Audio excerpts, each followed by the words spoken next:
What's up, guys? This is Kephas.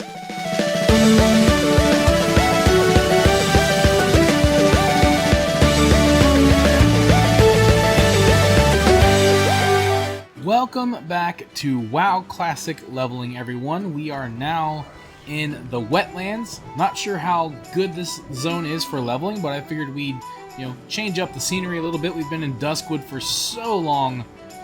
There were still quests I could have done there, but I just felt like it was a good idea to change up the scenery. So we have a quest here to collect some ingots from these murlocs. So we're going to try to get those today and maybe see what else we can find here. If nothing else, we'll just grind on some enemies that I can skin and make some money and also get some experience. So either way, we'll figure it out. There's an ingot already. We got 2 out of 5. I had got that quest, actually, I think started from Duskwood, and I found a chest over here, and that's what started that. So we've already got 2 of those things now. So we're just going to keep on going and seeing how this goes, and hopefully I don't get myself killed by attacking too many murlocs at a time, because murlocs have a tendency to surprise me. So we will see how it goes. Anyway, so I was thinking about what to talk about, for this episode, and maybe for the next couple episodes, actually. But I get a lot of questions from time to time. People ask about just different things about me being visually impaired, which is kind of a central focus on a lot of the videos that I do on the channel, or a lot of the reasons why I make the type of videos that I make, because it's a channel about a guy who's severely visually handicapped who happens to love playing video games. Video games have been a central aspect of my life, so that's kind of my thing.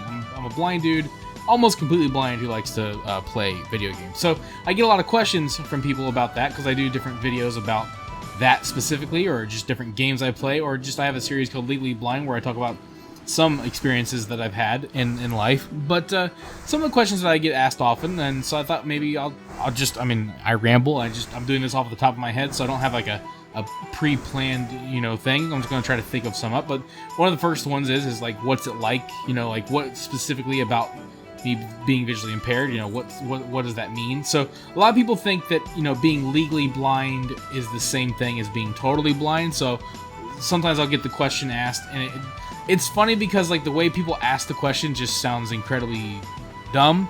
Or whatever, just the way it comes across, but I don't think people mean anything by it. Like, people ask, if you're blind, how do you play games? Or if you're blind, how do you read comments? Or how do you upload videos if you're blind? That kind of stuff. And so it's simply, being legally blind is not the same thing as being blind. Being totally blind means that you can't see anything, for the most part. There like, the thing about blindness is there's a lot of different types of blindness. There are some people that can't see anything. There are people that can't see colors. There are some people that can see colors, and that's all they can see. There are some people that can see shapes, but they can't make out what those shapes are. It's almost like I feel like maybe they see silhouettes. And then there are people like me who can see detail a little bit better. So it's like, I'm actually pretty fortunate, believe it or not. Like, I'm not, like, my vision could be way, way, way worse, but I'm also pretty severely visually handicapped. It's really hard to explain. So, like, for me, I'm completely blind in my left eye. And I'm mostly pretty significantly blind in my right eye.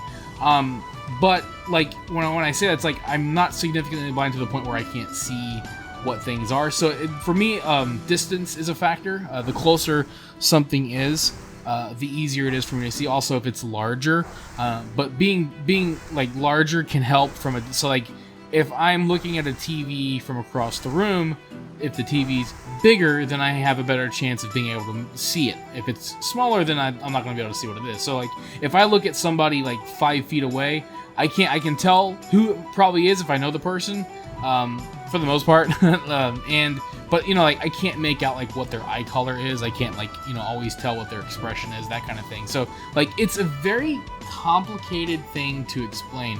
Was my pet fighting? Yeah, okay, so I'm fighting more than one now. See, what did I say? These murlocs have a tendency to sneak up on me. So that's an example. Like, so like when I play games, for example, as you can see like that, I didn't even realize that I was even fighting another murloc until I saw that my pet wasn't showing up. So like, I can miss little things even on a screen just because of how my vision works.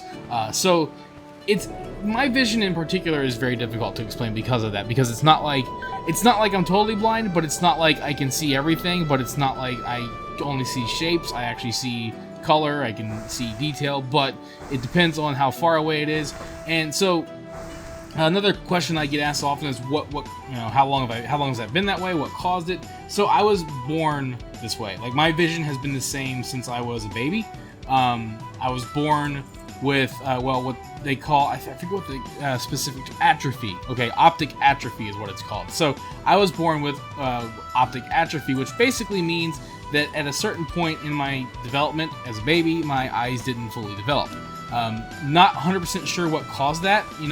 There's different things that can cause that, but basically it's just that my eyes did not develop fully. My optic nerves in particular did not develop fully, and so basically it's almost like I have my eyes, they're there. And the left one doesn't work, but it's there to make me not look like a weirdo. So it's there. It's got a pupil and everything's normal, but it just doesn't work. It doesn't do anything. And so people, what do you see out of that eye? I don't see anything out of that eye. I don't see black. A lot of people think that like if you're blind, you see black, and that's not the case. It's not like when you close your eyes. Like it's just not there. It's just it doesn't exist. That's a very hard. It's funny because it's a very hard concept for people who are sighted and have normal vision to comprehend. Because I say this all the time. It's hard for a visually impaired person to explain to us. It's hard for a sighted person to understand what a visually impaired person sees, just as much as it is hard for a visually impaired person to see what a sighted person sees. Which is like, whenever I discovered peripheral vision, for example, because I have hardly any. I don't have hardly any peripheral vision at all. I don't people can see crazy peripheral vision out of the corner of their eye. I would wonder how my mom would see me doing certain things. I would never understand that peripheral vision was a thing, and I didn't even know what peripheral vision was until I was 18. That's not a joke. I did not know that people could see at that range, at those angles. It's crazy to me. I really don't I don't have. I mean, it's kind of like tunnel vision, but it's not exactly that. I just don't have a lot of peripheral vision, and since I can't see out of my left eye, I certainly can't see very far to the left. I see a little bit more to the right. So on top of having optic atrophy, which is the lack of development, which is what causes the bulk of my vision loss, I also have astigmatism, which is where your eyes are kind of shaped like footballs instead of basketballs. But most people have round eyes. Mine are a little bit less perfectly round, so that causes minor. In my case, it doesn't really account for much because my vision is already so bad by default. But I also have something called nystagmus. This is something that for some people is really bad, and it can really mess with their vision. For me, basically, it's actually gotten better over the years, and that's something that my eye doctor doesn't understand why. It's because it's not doesn't often do that. Usually you can do correction, but in my case it's not worth it because again my vision's so bad. But nystagmus basically, I don't fully understand the ramifications of it, but in my case there aren't a lot of ramifications. It just makes it hard for me to focus. Sometimes, so I have to turn my head. A lot of times, if I'm trying to read something small or try to look at something, I will turn my head to the left to kind of look closer with my right eye and try to steady it as much as I can. Sometimes I do that. Basically, nystagmus is where your eyes are kind of shifting, usually from left to right. They sometimes my eyes will randomly look to the side. It's a little weird sounding. But I never noticed I did it, but sometimes my eyes will just kind of move around, or I won't be I'll be looking at something and then I'll just look to the side. Oh crap, I'm dying. Oh, that's cause I wasn't paying attention. I was out of breath. Whoops. Oh well, okay, we'll get back to our body.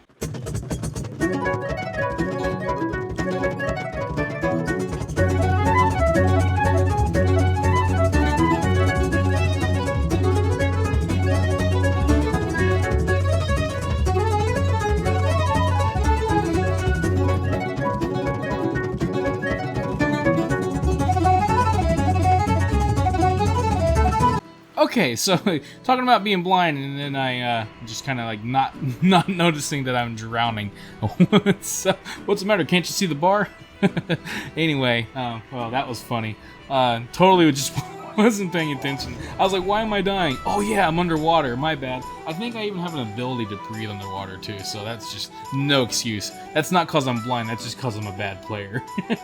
Okay, so yeah, we're underwater here too, so which kind of sucks because like I can't eat or drink. So good news is I have a potion. So let's go ahead and use that. You know what else we'll do? We'll give this add the spirit. Okay, so yeah, I have nystagmus as well, and that can make it difficult for me to focus on things. It doesn't usually cause a problem, but that's probably where a lot of my eye strain comes from. Sometimes, like, I have a very large computer screen to try to prevent eye strain as much as possible. For the most part, I don't deal with it very often. When I was working at a pharmacy there for a while, I was having some issues with focusing because I was looking at a smaller screen, and then I was not looking at a screen, and I was focusing on other little things, and so like I was having a lot of struggles. Like I would sometimes like, you know, it would cause me to have like really bad headaches where I'd have to like sit in a dark room for like a half hour to an hour sometimes. So like, you know, that's sometimes eye strain is a problem that can really impact, you know, my ability to do certain things. So like basically, you know, very nearsighted, had to see things close up, even sometimes larger things. I can't read small print. Sometimes it's hard for me to see a lot of information at once. Sort of like, you know, not noticing my Void Walker was being attacked or fighting a different Murloc because I was looking at something else. So I can't really look at a lot of things at once, so I tend to focus on one thing at a time usually. And so, like, depending on what I'm doing, that can become a challenge. You know, so I tend to, I'm very slow, like when I do a lot of things. Because of that, I slow down.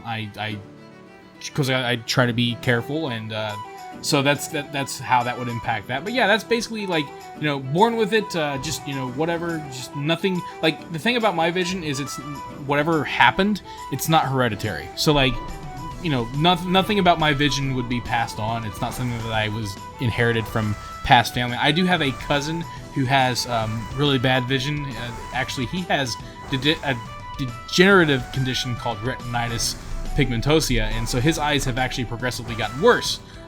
So at one point in time, he was able to see better than me, and honestly, right now he still can, but his eyes have gotten bad enough now, and he's in his like mid-40s. His eyes have gotten to the point where he can't drive, and there's a good possibility, unfortunately, that his eyes might end up worse than mine. And so it's a common question, like, not really debated, but asked, you know, in family. Like, we've discussed it, like, what's worse, to be, you know, born with vision as bad as mine, and be that way the whole time, or have vision that, you know, you once were able to see better and you could experience things that I never will, but that slowly gets worse, and so then you have to constantly adapt. And so I think, I don't know which is worse. I don't even know if it's like, how do you quantify worse? I think obviously both have different challenges. For me, because I have always been this way. Also, we got our 5 Englands pretty easily, so that's cool. So let's go ahead and turn this quest in. But so since I've always been this way, life has been fairly easy in terms of dealing with the vision. Although there are some serious, like, obviously challenges that I still deal with. But for him, like, it's harder because he's constantly having to adapt. There's also the notion of, you know, knowing, you know, losing things, like slowly not being able to do things that you couldn't do. So like, I don't know. I mean, for me, I'd say mine's probably easier to deal with. Honestly, I would hate to be in that situation because, like, fortunately, as far as we know, my eyes aren't going to get any worse. I mean, maybe with old age, as eyes, you know, get older, they don't do as well. So I don't know. Maybe they'll get weaker, but at the same time, they're already so weak as it is that it's unlikely that they'll even change as I get older. They're already bad, so, you know, unless I develop some other condition, you know, chances are they're always going to be the way they are. So that's good news. I mean, like I said, the worst physically thing that I deal with is just having some, you know, nasty eye strain every now and then, and having to take breaks from stuff. So that can be the only real problem. I mean, there are obviously other problems which we'll get into, but that's basically my condition. Just a very low vision, very nearsighted, no peripheral vision, slight blurriness, you know, that kind of thing. And it's always been that way. It's always going to be that way. And so so that's kind of that. So, like, you know, growing up, I mean, I went to school. I went to public schools, and just like everybody else. And I was very much like, I want to be treated like everybody else. I want to have the same experience as everybody else. I don't want to go to special classes or anything like that. Like I was very big on just, I just want to go to school and find the best way I can to live my life as normal as possible. And so that's kind of how I did things. Now in school I had, very large print, like I had big books back in those days. Like it was before coming out, because I was a 90s kid, so like I went to school in the 90s. There really wasn't like a lot of digital anything yet. There weren't like digital readers, there wasn't a lot of that stuff going on. So I had these large print books that were literally just Xeroxed, right? And so they had made special books. They did have their own covers, like they were literally like giant tomes. So everybody was like taking around these like textbooks, and I'm taking around these gigantic textbooks that were really heavy.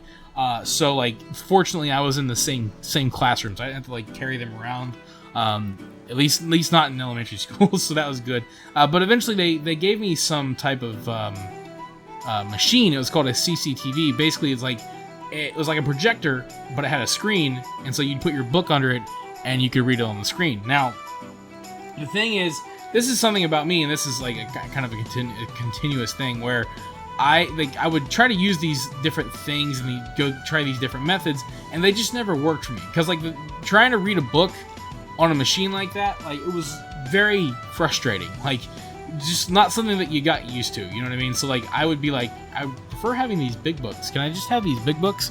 Or whatever. So like I would rather just have a big book so I can just follow it normally and not have to because it's very disorienting trying to like keep up with where you were in the book. Like I would constantly lose track of where I was. It got very frustrating. I mean, it really slowed down my reading. And so like after a while I was like, I don't need this thing. I'll just, I will just read a book normally. These things are gray and I don't even need to fight it, but whatever. So like I would eventually, and that would happen a lot. Like there would be different times where like they would like the teachers and the assistants would insist that I do things a certain way, and I would want to do things my way. And that's one of the things one of the things I will say is like when you deal with people that are visually impaired, I've said this before, like one blind person or visually impaired person does not speak for everybody.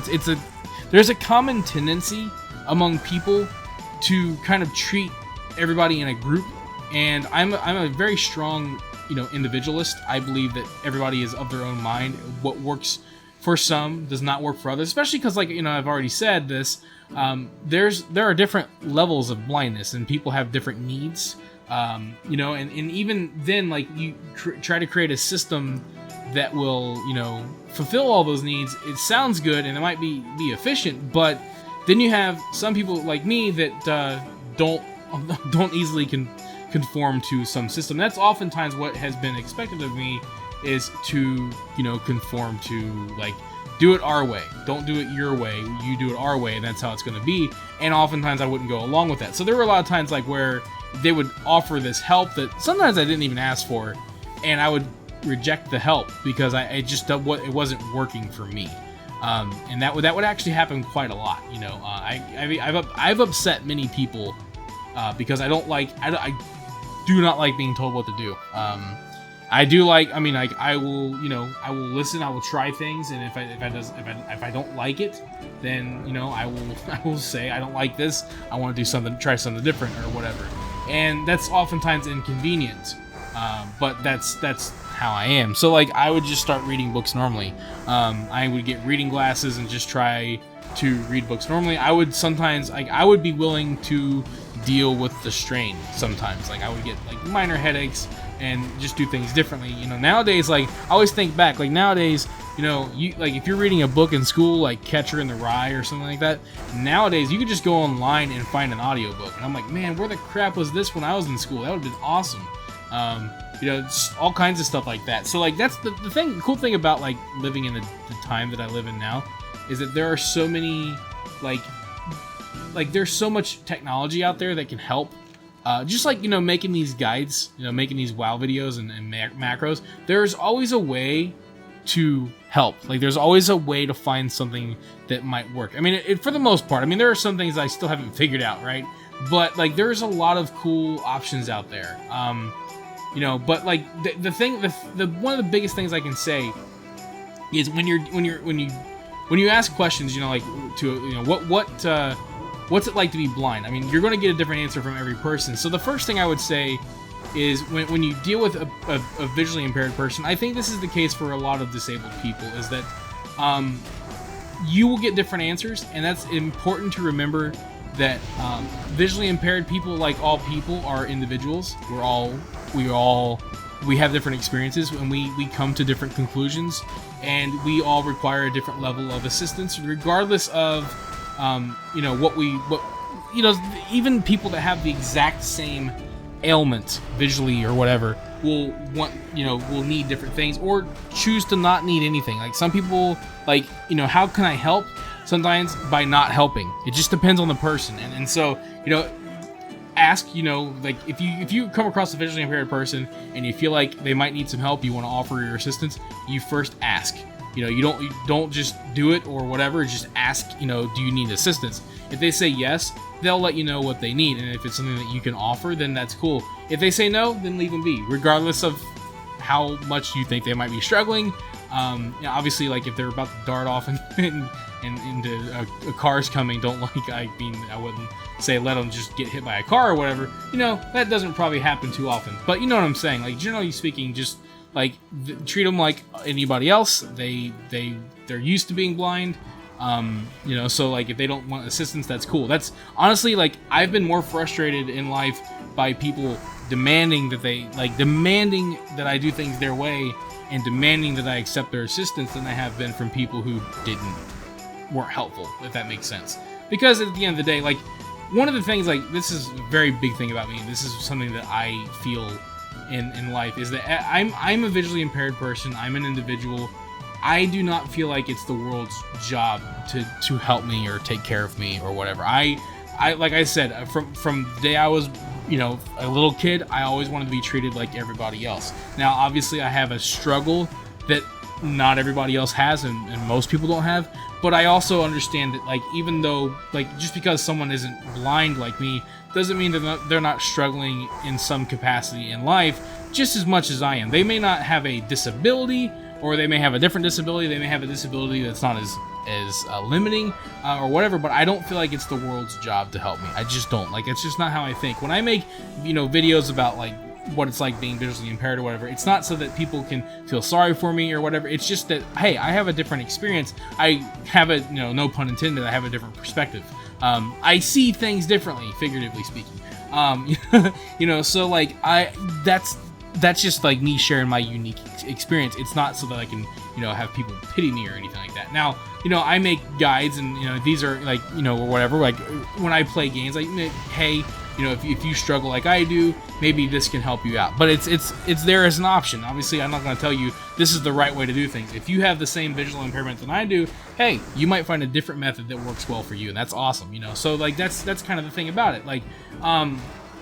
But it's just I never felt like it was anybody else's job to help me, take care of me, look out for me or whatever. Although I've been fortunate to have a lot of people in my life that have helped me and do look out for me. But I'm also a lot of times it's a mutual thing. I try to help people back any way I can. So it's not I'm not here to be a burden on anybody, and that's always been my way of thinking. It's not society's job to take care of me.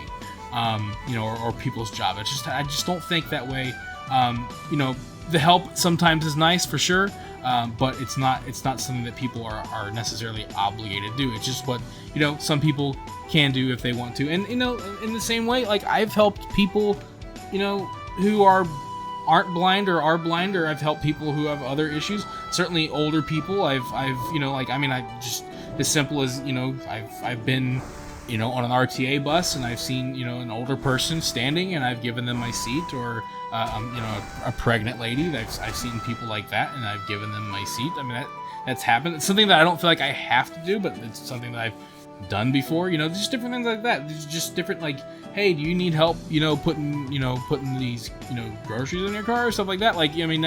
That's normal human stuff. I don't think it's any different. So, you're gonna find as I talk about stuff like this, that's kind of a key thing with me. I guess because I've grown up with it, you know what I mean. And so, I definitely think I think there are certain things that can be very helpful for visually impaired people in general. But at the same time, it's like with a game, say like accessibility options. I don't think that the developer has to do it. I don't think that they're inconsiderate for not doing it, but I certainly think that if they choose to add certain things in, I think that's awesome. You know, so like for example, I'm playing Ghosts of Tsushima, and there are some accessibility options in that game, and it's a single player game, and for the most part, they don't really inhibit the game itself. Things like adding larger text, subtitles, things like that. I think those are great options to help out people.